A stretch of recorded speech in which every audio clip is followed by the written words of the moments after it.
My name's Craig Earl, I'm Senior Market Analyst at Awanda, and today we're going to have a chat about dollar CAD. Now, the dollar has been very much in focus for quite some time now.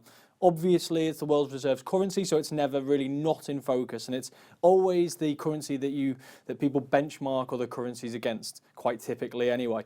Now, one of the reasons why it's been so much more in focus recently is because of various political and non-political events which have a great impact on the greenback. Non-political focuses on the central bank. The fact that the Federal Reserve has very much taken a step back from its more hawkish monetary policy, its policy of raising interest rates at 1.25 as it did back in 2018. Very much taken a softer approach recently.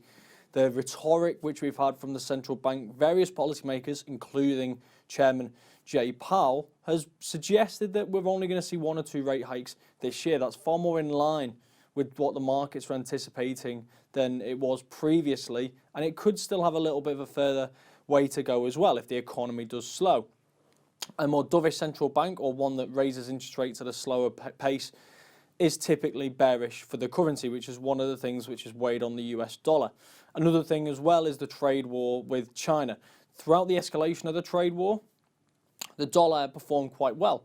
And the reason for this, among others, was the fact that with the US running such a large trade deficit with China, while a trade war and increasing tariffs between the two would have been damaging for both economies, the view is that China stood to lose the most because it exports so much more to the US. And therefore, it was seen as beneficial for the US economy, or at least by comparison, and therefore the US dollar. Well, now we're seeing improvements here. We've seen the 90-day negotiating period start. A lot of the commentary we've had from both sides has been very positive, and that has therefore led to an unwinding of these positions, which has therefore been negative for the dollar. Now, the dollar CAD chart is one that really highlights this.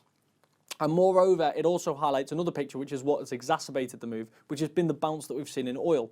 Canada is a big producer and exporter of oil, and that is therefore a rise in oil prices typically benefits the Canadian dollar. So we've got a softer dollar against the backdrop of a stronger Canadian dollar. So if we look at the chart again from December time where it peaked, we have started to see a pullback. Now, just to run through some of the indicators you can see on the chart here, we've come back towards the 1561.8 Fibonacci retracement zone.